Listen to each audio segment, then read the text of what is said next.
축하하고 기념하는 부활절입니다. 우리 옆에 있는 분들한테 먼저 인사 한번 하실까요?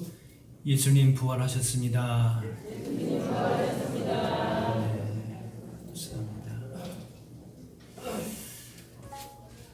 성경에서 다루고 있는 주요 주제 가운데 하나는 인간의 죽음입니다. 죽음은 인간이 한없이 무력하게 되는 것이고, 또 건강하고 지혜가 있고 힘을 가진 사람도 죽음 앞에서는 다 무너질 수밖에 없습니다. 헬라 제국의 알렉산더가 세계를 정복해 나갔지만은 젊은 나이에 일찍 죽게 되었습니다. 모차르트가 그렇게 아름다운 음악을 만들었지만은 그 아름다움이 그의 죽음 앞에서는 또 멈추고 말았습니다. 피카소가 죽지 않았다면 얼마나 많은 걸작들을 쏟아냈겠습니까? 하지만 죽음은 탁월한 능력을 가진 사람이나 빼어난 미모를 가진 사람이나 많은 이들로부터 사랑과 존경을 받는 사람이나 그렇지 않은 사람이나 차별이 없습니다. 그래서 모든 인간은 다 죽음에 이르는 병을 앓고 있다, 그렇게 합니다. 건강하게 뛰어나게 사는 것 같아도 결국에는 죽음을 향해서 어느 시점에 죽을 수밖에 없는 것이죠. 이 병은 결코 치료되지 않는 병입니다. 죽는 것은 시간 문제일 뿐입니다. 그리고 그렇게 이 땅에서 한번 죽으면은 그것으로 끝인 것이지, 다시 살아서 과거의 영광을 되찾은 사람은 아무도 없습니다. 세상의 많은 위인들이 역사 속에서 세상의 도덕, 정치, 사회, 경제의 문제는 해결하고, 물론 지금까지도 사람들의 영향력을 끼치는 분들도 있지요. 그런데 죽음의 문제를 해결할 수는 없었습니다. 세상 만물에는 이치라는 것이 있습니다. 주변에서 일어나는 모든 일의 배후에는 그 현상을 일으키는 법칙 또는 원리가 있습니다. 사과가 떨어지는 것은 만유인력이라고 하는 원리가 작용되지, 만유인력이라고 하는 이치를 모른다면 사과가 왜 떨어지는지 아무리 설명해도 설명이 될 수가 없습니다. 현상이나 결과만 가지고는 모든 것을 설명할 수가 없고 문제를 해결할 수도 없습니다. 그 결과를 만들어낸 원인을 찾아야 앞뒤가 들어맞고 문제도 해결될 수가 있습니다. 그런데 그 원인이 잘 보이지 않습니다. 눈에 안 보이는 것이 많습니다. 어려운 문제일수록 그 안에서 보이지 않는 그 원인이 있는 것이죠. 이와 같이 죽음에 관해서도 근본적인 원인이나 원리가 먼저 규명되지 않으면은 올바른 답을 할 수 없습니다. 인간의 죽음에 대해서 많은 고민과 연구를 한 사람들이 나름대로의 답을 하지만은 근본적인 원인을 알지 못한 채의 현상이나 결과만 가지고서 나오는 답들은 진리가 될 수 없습니다. 합당한 이유가 될 수 없습니다. 성경에 보게 되면은 사도들은 예수님의 부활을 경험하고 부활하신 예수님을 만나면서 죽음에 대한 문제, 거기에 대해서 분명한 답을 갖고 있는 것을 보게 됩니다. 사도 베드로는 그렇게 얘기합니다. 하나님께서 그를 사망의 고통에서 풀어 살리셨으니 이는 그가 사망에 매여 있을 수 없었습니다. 사망에 매일 수 없는 죽음을 극복한 분이 바로 예수님이시다, 이렇게 말씀합니다. 드디어 죽음의 문제가 해결된 것입니다. 또 바울은 그렇게 얘기합니다. 사망아 너의 승리가 어디 있느냐, 사망아 너의 쏘는 것이 어디 있느냐. 사망에 대해서 완전한 승리를 선포합니다. 그러면서 우리 주 예수 그리스도로 말미암아 우리에게 승리를 주신 하나님께 감사한다 선포합니다. 예수님은 이 사망에 매여 있을 수가 없으시고 하나님이 그를 살리셨습니다. 부활하셨습니다. 죽음의 권세로부터 우리를 벗어나게 하신 겁니다. 오고는 모든 인류의 사람들 가운데 해결할 수 없었던 죽음의 문제에서 답을 주셨습니다. 이렇게 확신에 차서 사도들이 말하는 것은 어떤 부활 사상이나 신념이 강해서가 아니라 부활하신 예수님을 만난 체험이기 때문에 그렇습니다. 부활에 대한 경험이 있기 때문에 그렇습니다. 인류 역사에서 사망에 대해서 이렇게 완전하게 정복하고 승리를 선포한 사람이 누가 있습니까? 탁월한 능력으로 세상을 지배했던 정복자들도 사망에서는 매여서 꼼짝 못했습니다. 인간은 결코 죽음을 이기지 못했습니다. 그런데 예수님께서 사망에 매여 있을 수 있는 분이 없는 분이고 사망을 이기시고 다시 살아나셨다고 선포하고 있습니다. 부활을 경험하지도 또 소망할 수도 없는 인간은 그 대신에 영혼 불멸설을 얘기합니다. 부활의 가능성이 없는 육체를 버리고 영혼을 선택한 것입니다. 그 영혼에 대한 실제에 대한 그 감각은 가지고 있었거든요. 또 그런 실제도 경험하기도 합니다. 그런데 영혼은 육체와 달리 파악하기가 어려운 대상입니다. 눈에 보이거나 손에 만져지는 것이 아니기 때문에 그렇습니다. 그렇기 때문에 하는 얘기가 영혼은 죽지 않는다. 영혼은 불멸한다. 그런 생각들을 하게 되는 것입니다. 그래서 고대 그리스 사람들은 인간의 영혼을 선한 것으로 여겼고 반면에 죽어 없어지는 육체는 악한 것으로 여겼습니다. 그래서 죽음이란 선한 영혼이 악한 육체의 감옥에서 해방된 것이다. 그렇게 여겼습니다. 또 동양에서는 윤회 사상이 발달했습니다. 모든 생명체는 죽음에 이르러서 다른 개체로 다시 태어난다는 것입니다. 이것을 환생이라고 하죠. 끊임없이 반복되는 생명체들의 탄생과 죽음을 설명하는 것입니다. 그러나 이러한 윤회 사상은 부활과는 개념이 다릅니다. 부활은 죽었다가 살아나는 그것이 동일한 인물이어야 합니다. 아인슈타인이 죽었는데 다시 태어나서 보니까 스티브 잡스였다. 그러면 그건 부활이 아닙니다. 윤회 사상은 사람이 죽어서 고양이나 하루살이로 태어날 수도 있고 남자가 죽어서 여자로 태어날 수도 있습니다. 그래서 불교에서는 윤회와 업보 사상이 결합이 되면서 공덕을 많이 쌓으면은 복받은 인간으로 태어나고 악업을 쌓으면은 혐오스러운 것으로 환생합니다.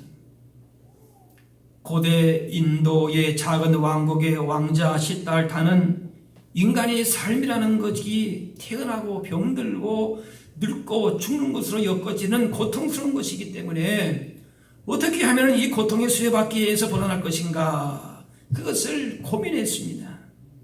그래서 그의 철학의 토대가 되는 것이 바로 인도의 윤회 사상입니다. 앞에서 말해드린 윤회 사상입니다. 거기에 업보라고 하는 개념이 추가되면서 다음 생에 곤충이나 짐승 같은 것으로 환생하지 않기 위해서는 선행을 쌓아야 됩니다. 그래서 시달타는 우리가 보통 석가라고 하는 그 시달타는 그렇게 끊임없이 반복되는 윤회에서 벗어나는 해탈을 구원이라 그렇게 설명한 것입니다. 그러나 윤회라고 하는 것은 인간의 궁극적인 기원에 대해서 설명하지를 못합니다. 사람들은 전생에 내가 무슨 죄를 지었길래 이런 말을 합니다. 하지만 전생에 그 사람이 무엇이고 어떤 죄를 지었는지를 전혀 알지를 못합니다. 그것이 설명되지 않았기 때문에 전생의 업보 이런 숙명론으로 그냥 그렇게 흐르게 되는 것이지요. 그러나 하나님의 말씀인 성경은 인간의 기원과 앞날에 대해서 분명하게 밝히고 있습니다. 그냥 영혼이 막 어디서 어떻게 생겨가지고 떠돌아 다니는 육체를 탈피해서 다니는 그것이 아니라 그 말이에요. 한없이 돌고 도는 시간을 보내는 것이 아닙니다. 오늘 말씀에 사람이 한 사람으로 말미암았으니 사망이 한 사람으로 말미암았으니 죽은 자의 부활도 한 사람으로 말미암는도다. 죽음이 한 사람으로부터 말미암았다. 누굽니까? 아담이지. 로마서 말씀 보면은 한 사람으로 말미암아 죄가 세상에 들어오고 죄로 말미암아 사망이 들어왔나니 사망이 죽음이 어떻게 들어왔느냐? 아담의 죄로 말미암아 들어왔다. 그러면서 이와 같이 모든 사람이 죄를 지었으므로 사망이 모든 사람에게 이르렀다. 죽음이 어떻게 왔느냐? 그걸 성경은 분명하게 말씀합니다. 하나님께서 인간을 창조하셨고 인간은 하나님과 교제할 수 있는 하나님의 형상을 닮은 인격적인 존재로 지음을 받았습니다. 그래서 하나님께 순종하고 하나님을 영화롭게 하는 것이 사람을 만든 본분입니다. 그런데 아담이 하나님께 불순종하고 범죄하는 선택을 하고 말았습니다. 그렇게 인류의 고통이 시작되었고 인간에게는 죽음이라고 하는 벌이 내려지게 된 것입니다. 아담이 범죄한 것 때문에 모든 사람이 죽게 되었다. 거기에 대해서 사람들은 동의하지 못하거나 불만을 갖기도 합니다. 본 적도 없는 사람의 범죄 때문에 내가 왜 죽음의 고통과 두려움 가운데 살아야 되는지, 내가 가담하지 않는 범죄의 결과를 내가 책임져야 되는지 억울하게 생각하기도 합니다. 그러나 우리가 엄밀히 생각하면은 나는 내가 선택해서 되어진 것이 처음부터 무엇이 있습니까? 내가 선택하지 않았지만 한국 사람으로 태어났고 내 의지와 상관없이 황인종으로 갈색 눈을 가지고 그렇게 태어나지 않았습니까? 아담은 하나님이 직접 지으신 사람으로서의 인류의 조상입니다. 그 아담이 범죄함으로 세상에 죄가 들어온 것입니다. 그리고 모든 인간은 그 죄의 영향 아래 놓이게 되었습니다. 아담 한 사람으로 시작해서 모든 사람이 죽음의 권세 아래 굴복하게 되었습니다. 이것이 우리 모든 인간의 고통의 원인입니다. 그렇게 사망 아래 있던 인류에게 복음이 선포되었습니다. 그 누구도 해결할 수 없었던 그 죽음의 문제에 대한 답을 주신 분이 오셨습니다. 이제 더 이상 죽음의 권세에 매이지 않고 영원토록 하나님 나라에서 생명을 누리며 살 수 있다는 기쁜 소식이 들려졌습니다. 바로 그것이 예수 그리스도께서 다시 사셨다는 부활의 소식입니다. 아담 한 사람으로 말미암아서 사망이 생겼는데 이제 예수 그리스도로 한 사람으로 말미암아 영원하고 영광스러운 생명이 주어졌습니다. 죽음을 맞이하면 이 세상에서는 더 이상 회복 불가능한 상태가 됩니다. 아무도 살려낼 수가 없습니다. 죽음 앞에서는 모든 걸 다 내려놓아야 되고 어떤 사람에게도 예외가 없습니다. 하지만 예수님의 죽음은 달랐습니다. 만약 예수님의 죽음이 다른 모든 죽음들과 같았다면 기독교 신앙은 생겨날 수가 없었습니다. 예수님이 숭고한 삶을 살았지만 죽음을 이기지 못했다면 십자가와 우리의 구원이 연결되지 않았을 것입니다. 제자들은 처음 예수님의 십자가 죽음 앞에서 우리가 그렇게 열심히 예수님 따라다녔는데 하나님 나라 운동을 이렇게 했는데 이런 결정적인 순간에 이렇게 무너지는구나. 예수님의 십자가에서 이렇게 그 인생이 참혹하게 끝나는구나. 그렇게 생각했을 것입니다. 그런데 예수님이 돌아가신 지 며칠이 지나고 놀라운 소식이 들려오기 시작했습니다. 예수님이 무덤이 비었다. 예수님이 다시 살아나셨다. 이미 예수님을 만난 사람이 있다. 우리 중에도 누군가는 예수님을 만났다. 그런 소식이 들려집니다. 예수님은 그렇게 죽은 것으로 끝나지 않고 다시 살아나셨습니다. 그것은 우리도 그리스도 안에서 다시 부활하게 된다는 것을 의미합니다. 아담 안에서 그 모든 사람이 죽은 것 같이 그리스도 안에서 모든 사람이 생명을 얻게 된 것입니다. 그래서 바울은 예수님을 마지막 아담, 둘째 아담이라 그렇게 표현합니다. 마지막 아담은 살려주는 영이 되었다. 첫째 아담은 실패했어. 첫째 아담은 죄로 말미암아 모든 인류가 죄 가운데 신음하고 죽음의 고통 가운데 처해지게 되었습니다. 그런데 둘째 아담, 마지막 아담은 오셔서 우리를 살려주셨습니다. 할렐루야.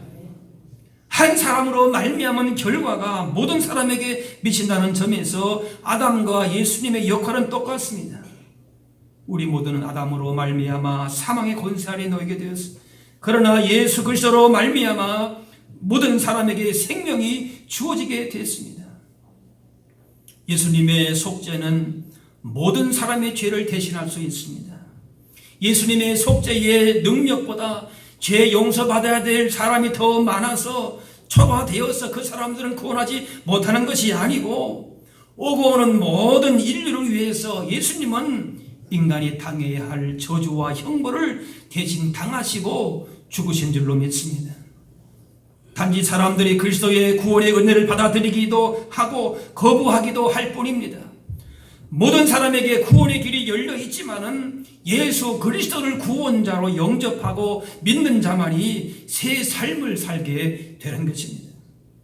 하나님께 불순종하여서 범죄한 아담의 죄를 물려받고 태어난 이상 인간을 무기력하게 하고 비참하게 만드는 죽음을 극복하는 것은 불가능한 일입니다. 그런데 예수님께서 거기에 개입하셨습니다. 역사하셨습니다. 모든 사람의 죄를 자기 몸에 지고 대신 죽음을 당하신 것입니다. 그렇게 죽음의 자신을 내주신 예수님께서 십자가에 참혹하게 죽으셨습니다. 그리고 무덤에 장사되셨습니다.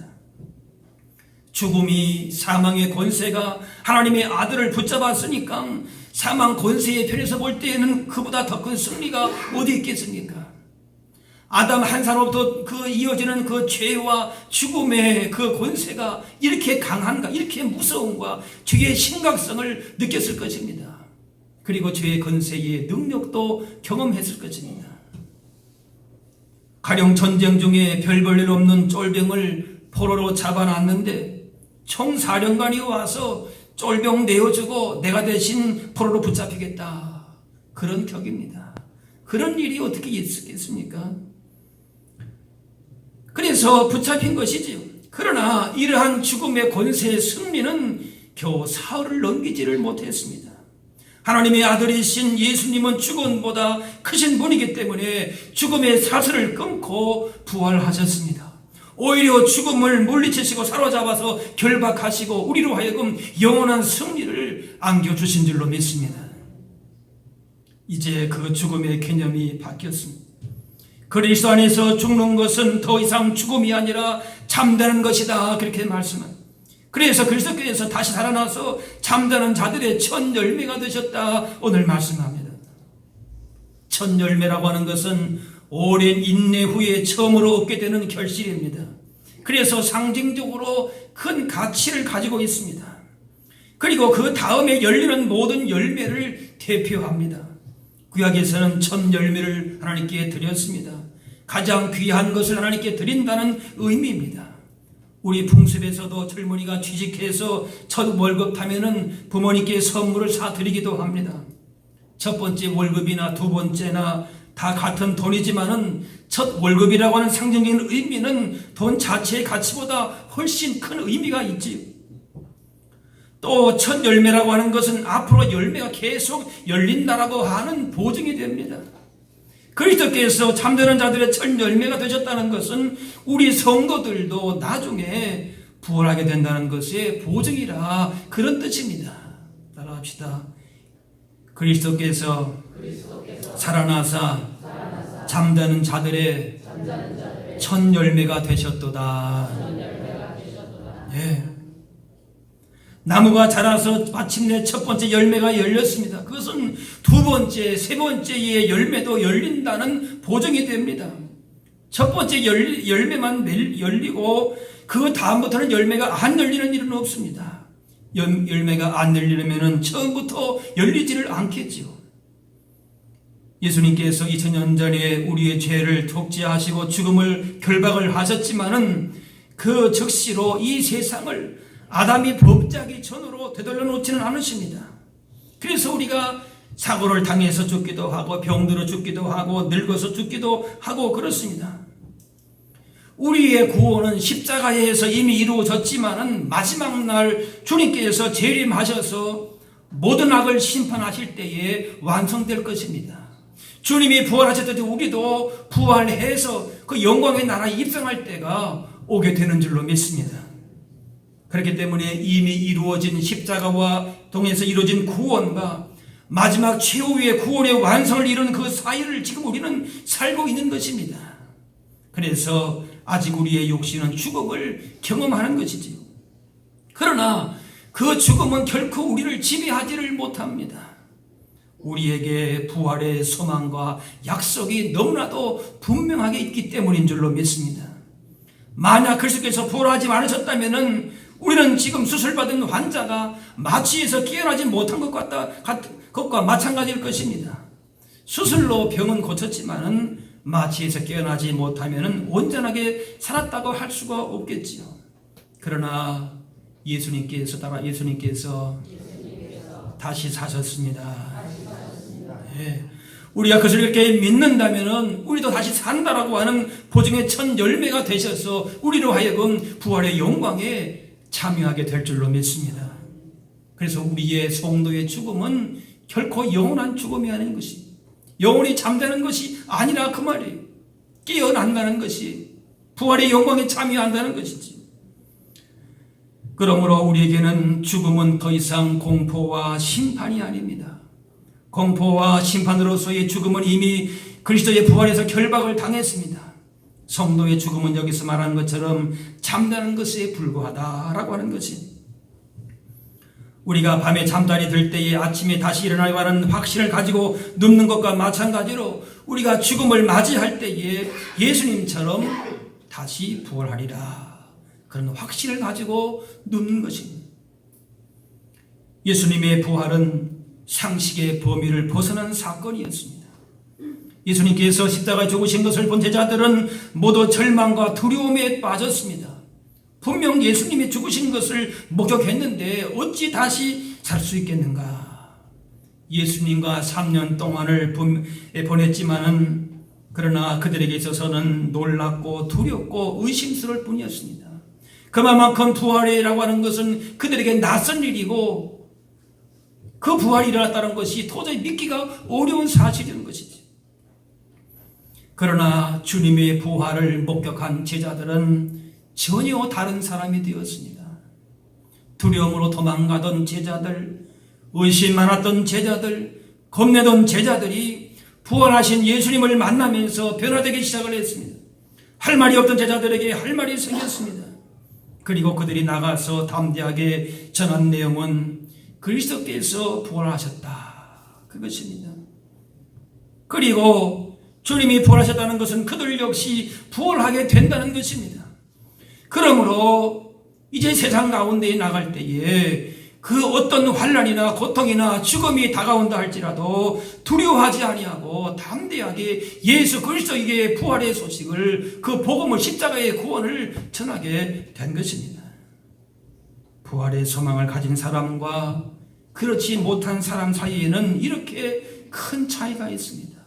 이 땅에서의 차이만이 아니라 영원한 나라에서 엄청난 그런 차이를 분명하게 보게 될 것입니다. 인간이 하나님의 생명으로 살도록 창조되었는데 하나님과 분리되었으니 죽는 것은 당연한 일입니다. 그래서 부활의 소망이 없는 사람은 영원한 죽음의 고통 가운데에 빠지게 됩니다. 그래서 인간의 죽음은 하나님과의 분리와 영원한 멸망을 의미하는 것이고, 그 죽음의 문제를 해결하거나 극복할 사람은 아무도 없습니다. 하지만 죽음의 권세를 이기신 예수님의 부활 소망이 있는 사람은 이미도 영원한 생명을 받은 자이기 때문에 이 땅에서의 죽음을 경험한 후에는 그것이 끝이 아니라 영광의 나라에 하나님의 거룩한 백성으로 살게 되는 줄로 믿습니다. 할렐루야. 우리는 언젠가 이 세상을 떠나게 될 것이지만은 그 죽음이 끝이 아닌 것이 되었습니다.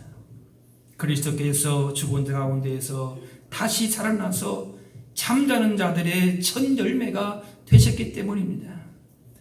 예수께서 부활하셔서 우리를 지배하고 억누르던 죽음의 권세를 깨뜨리셨습니다. 그러므로 우리도 부활하게 될 것입니다.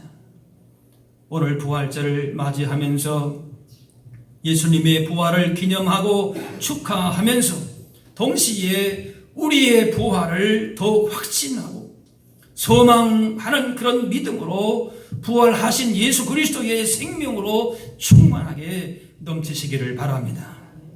부활의 생명을 소유하게 된 사람들이 담대하게 예수님을 선포하고 인생의 어떤 도전과 시험, 죄의 유혹 앞에서도 흔들리지 아니하고 부활의 소망과 믿음으로 승리한 것처럼 그 믿음으로 주님 앞에 가는 그 순간까지 믿음의 승리를 나타내실 수 있게 되기를 바랍니다.